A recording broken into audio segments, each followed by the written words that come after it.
Salut à tous, on se retrouve pour une vidéo spécialement consacrée au retour de Pablo Paez Gavila, plus connu sous le nom de Gavi. Avant de commencer la vidéo, j'ai un message important à vous faire passer. Sur ma chaîne secondaire, j'ai fait une vidéo concernant Pau Cubarsí et je pense qu'elle vous plaira. Je parle de son parcours, ses qualités, ses défauts et donc je mettrai le lien de la vidéo en description. Maintenant, pour en revenir au sujet principal qui est Gavi, on sait tous quand même que c'est une excellente nouvelle. C'est un joueur qu'on aime tous parce que son dévouement est incomparable. C'est un joueur aussi qui est irremplaçable de par son profil qui est atypique, sa débauche d'énergie. Enfin, vous le connaissez, hein, je ne vais pas non plus le présenter, mais par rapport à ça, il y a pas mal de points à aborder. Déjà, il faudra voir quelle gestion va avoir Hansi Flick vis-à-vis du joueur. On verra aussi par rapport à son utilisation. Ce sera intéressant de voir à quel poste il va jouer, comment il va évoluer sur le terrain. Et puis, on verra aussi d'autres choses assez intéressantes. Vous allez voir que ce n'est pas non plus si évident que cela.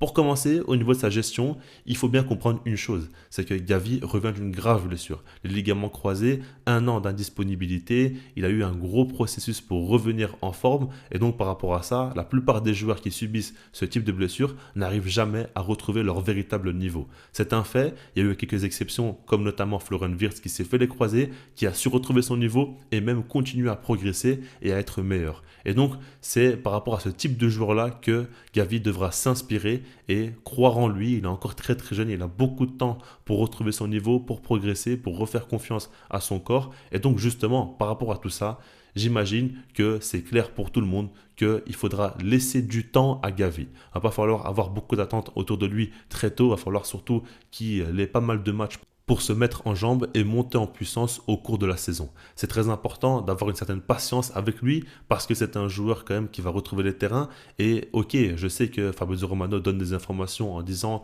que Gavi survole les entraînements, on voit qu'il a déjà des meilleures performances en termes physiques que les autres joueurs lors des entraînements d'Hansi Flick, c'est une chose. Maintenant, retrouver le rythme sur le terrain et enchaîner les matchs, c'est une autre chose évidemment avec la pression qui va suivre et tous les regards qui vont être rivés sur lui. Donc par rapport à tout ça, c'est très important de laisser du temps à Gavi et faire en sorte qu'il ne soit pas directement un titulaire indiscutable, qu'il ne joue pas tout de suite les matchs importants. Par exemple, dès son retour, il y a un match face à Séville, mais par la suite, c'est Bayern et Real Madrid. J'espère qu'il ne jouera aucun de ces deux matchs-là parce que pour l'instant, il va falloir qu'il monte en puissance lors des moments où le Barça maîtrise le match, où il n'y a pas vraiment de risque au niveau de l'intensité, etc., pour que tout se passe bien autour de lui. J'espère même que le club va le surprotéger, parce que j'imagine bien Gavi arriver et tout de suite montrer une grosse agressivité, courir énormément sur le terrain, et tout le monde va se dire que ça y est, il est prêt, il est à 100%, mais il va falloir quand même prendre un maximum de précautions pour éviter tout type de risque.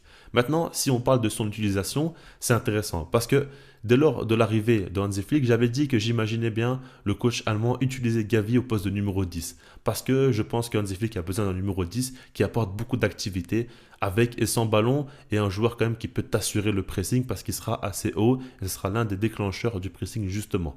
Par rapport à ça, il y a eu du changement entre-temps parce que Dani Olmo est arrivé et a montré pleine satisfaction. Certes, il s'est rapidement blessé, mais quand il joue, il a toujours été très très fort au Barça. Et donc par rapport à ça, il a gagné sa place. Il y a aussi Fermin Lopez et d'ailleurs, ces deux joueurs-là sont de retour de blessure en même temps que Gavi et donc vous retrouvez la compétition dès le retour de la trêve.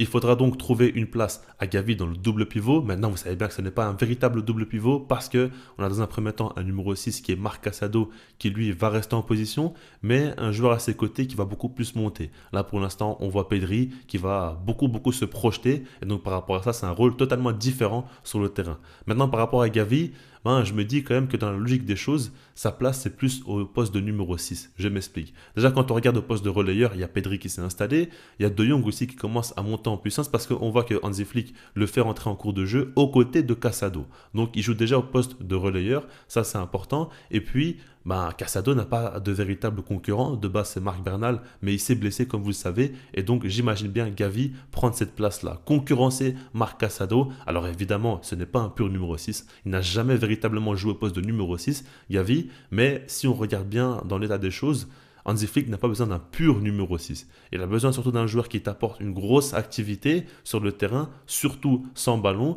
ce que Gavi sait très très bien faire. Et puis, Hansi Flick aime bien que son équipe défende en bloc, soit très très compacte. Et donc par rapport à ça, ça peut quand même l'aider et ne pas trop le responsabiliser sans ballon.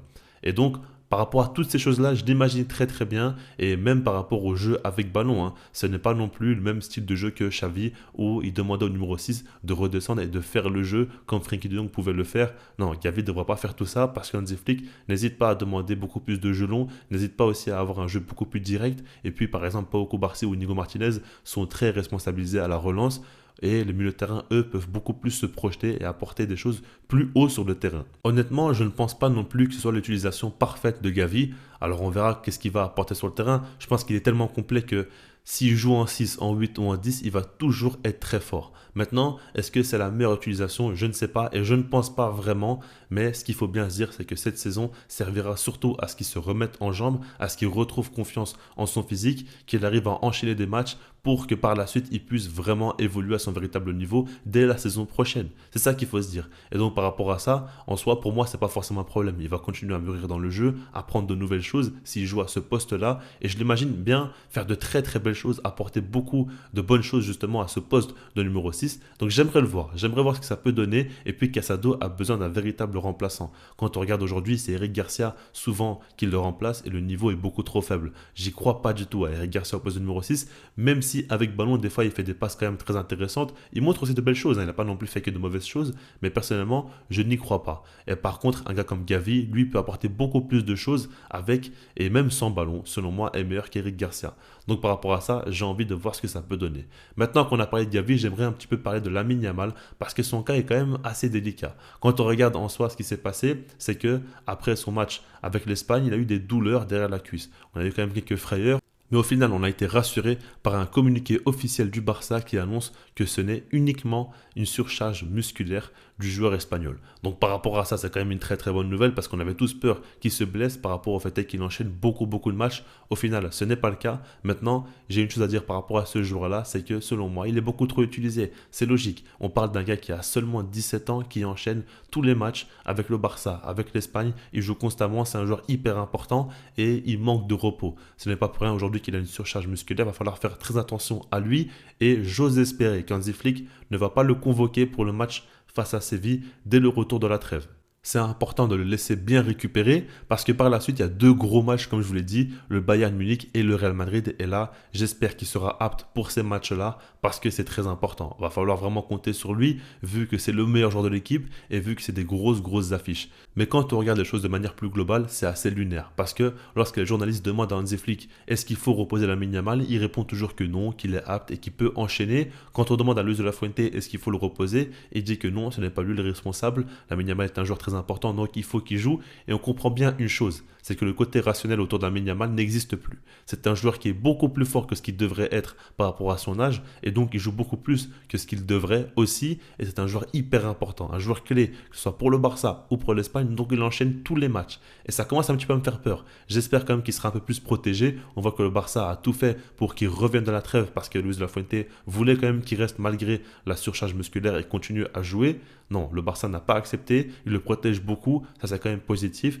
Les tests ont été faits très rapidement, on a eu les résultats et on sait maintenant à quoi s'en tenir. Mais par rapport à tout ça, c'est important de protéger Lamine Yamal parce que c'est un joueur très important, il a une dynamique exceptionnelle où il ne fait que de monter en puissance et il ne faut surtout pas la casser parce que ça peut mettre un gros coup de frein à sa carrière. Après bon, il est encore hyper jeune, mais dans l'idée, il faut qu'il continue à monter en puissance parce que pour l'instant, tout se passe parfaitement vis-à-vis de Lamine Yamal. Je vous laisse là-dessus, puis sinon moi je vous dis peace.